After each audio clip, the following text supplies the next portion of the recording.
আল্লাহ সুবহানাহু ওয়া তাআলা পৃথিবীর সমস্ত ঈমানদারদেরকে আহ্বান করে বলছেন, ইয়া আইয়ুহাল্লাযীনা আমানু, সূরা সফের ভিতরে এসেছে। আল্লাহ সুবহানাহু ওয়া তাআলা পৃথিবীর সমস্ত ঈমানদার মুমিন মুত্তাকিদেরকে আহ্বান করে বলছেন, ইয়া আইয়ুহাল্লাযীনা আমানু, ওহে যারা ঈমান এনেছো। এভাবে আহ্বান করে আল্লাহ সুবহানাহু ওয়া তাআলা বলছেন, হাল আদুল্লুকুম আলা তিজারা, আল্লাহ বলছেন যে আমি কি তোমাদেরকে এমন একটা বাণিজ্যের কথা বলে দেব না? আমি কি এমন একটা ব্যবসার কথা বলে দেব না? তুনজিকুম মিন আযাবিন আলীম, যেই ব্যবসাটা যদি তোমরা করতে পারো তাহলে তোমাদেরকে সেই পরকালীন জীবনে কঠিন শাস্তি থেকে বাঁচিয়ে দেবে। আল্লাহ সুবহানাহু ওয়া তাআলা এভাবে সারা পৃথিবীর ঈমানদারদেরকে আহ্বান করে বলছেন, আমি কি তোমাদেরকে এমন একটা ব্যবসার কথা বলে দেব না, যেই ব্যবসাটা যদি তোমরা করতে পারো তাহলে তোমাদেরকে পরকালীন জীবনে সেই কঠিন শাস্তি থেকে বাঁচিয়ে দেবে। এভাবে আল্লাহ সুবহানাহু ওয়া তাআলা আহ্বান করছেন। এবার আল্লাহ সুবহানাহু ওয়া তাআলা নিজেই সেই ব্যবসার কথা বলে দিচ্ছেন, যেই ব্যবসাটা যদি আমরা করতে পারি তাহলে জাহান্নামের সেই কঠিন শাস্তি থেকে আমরা বাঁচতে পারবো। সেই ব্যবসাটা কি? আল্লাহ সুবহানাহু ওয়া তাআলা বলছেন, তুমিনুনা বিল্লাহি ওয়া রাসূলিহি ওয়া তুজাহিদুনা ফি সাবিলিল্লাহি বিআমওয়ালিকুম ওয়া আনফুসিকুম, যালিকুম খায়রুল লাকুম ইন কুনতুম তা'লামুন।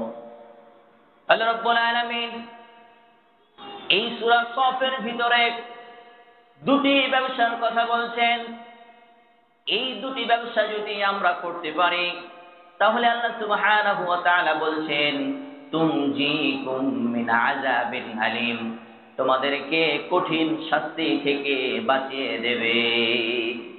এর ভিতরে এক নম্বর ব্যবসা হচ্ছে তুমিনুনা বিল্লাহি ওয়া রাসূলিহি, আল্লাহ এবং আল্লাহর রাসূলের প্রতি বিশ্বাস স্থাপন করা। এক নম্বর ব্যবসা। ব্যবসা কি?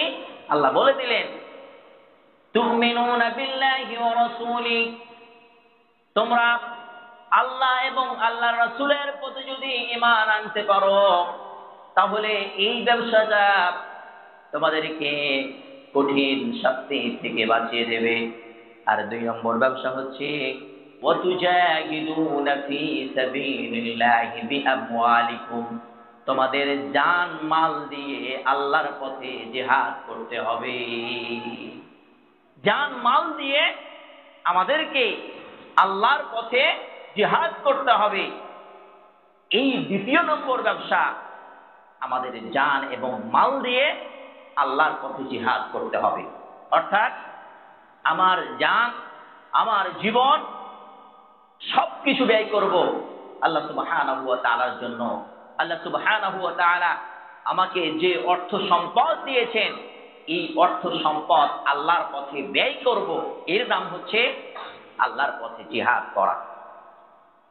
এরপরে আল্লাহ বলছেন, যালিকুম খায়রুল লাকুম ইন কুনতুম তা'লামুন, যদি তোমরা জানতে এই দুইটা ব্যবসা কতটা তোমাদের জন্য কল্যাণকর, এটা যদি তোমরা জানতে তাহলে অবশ্যই অবশ্যই তোমরা এই দুইটা ব্যবসা করতে।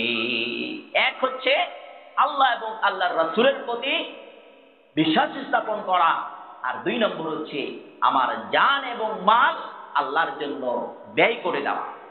এই দুটি ব্যবসা, এই দুটি ব্যবসা যদি আমরা করতে পারি তাহলে আল্লাহ সুবহানাহু ওয়া তাআলা আমাদেরকে জাহান্নামের আযাব থেকে, কঠিন যন্ত্রণাদায়ক শাস্তি থেকে রক্ষা করবেন।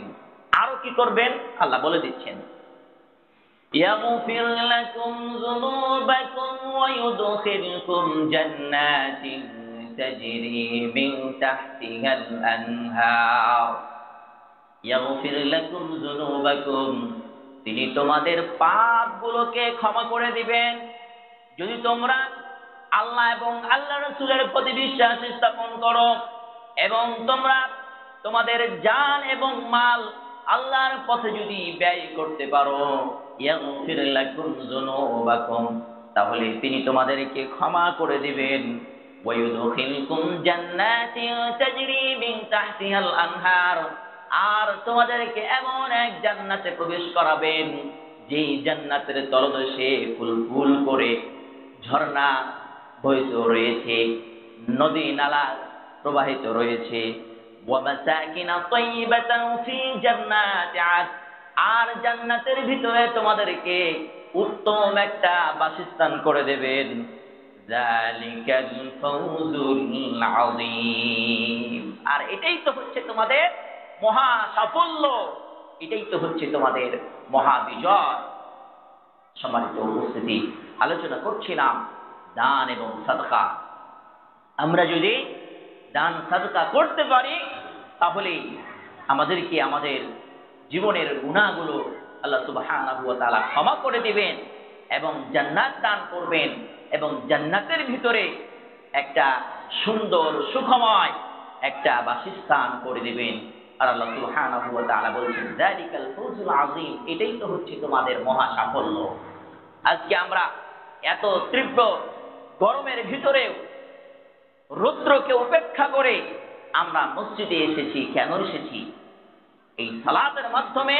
আল্লাহ সুবহানাহু ওয়া তাআলার সন্তুষ্টি অর্জন করব এর বিনিময়ে আল্লাহ সুবহানাহু ওয়া তাআলা আমাদেরকে জান্নাত দিবেন এটাই তো হচ্ছে মূল উদ্দেশ্য সম্মানিত উপস্থিতি এটা যেই রকম ভাবে আমাদের মূল টার্গেট ওই রকম ভাবে আল্লাহ সুবহানাহু ওয়া তাআলা আমাদেরকে যে ধন সম্পদ দিয়েছেন এখান থেকে যদি আমরা আল্লাহর পথে ব্যয় করতে পারি তাহলে এর বিনিময়ে আল্লাহ সুবহানাহু ওয়া তাআলা আমাদেরকে প্রতিদান দেবেন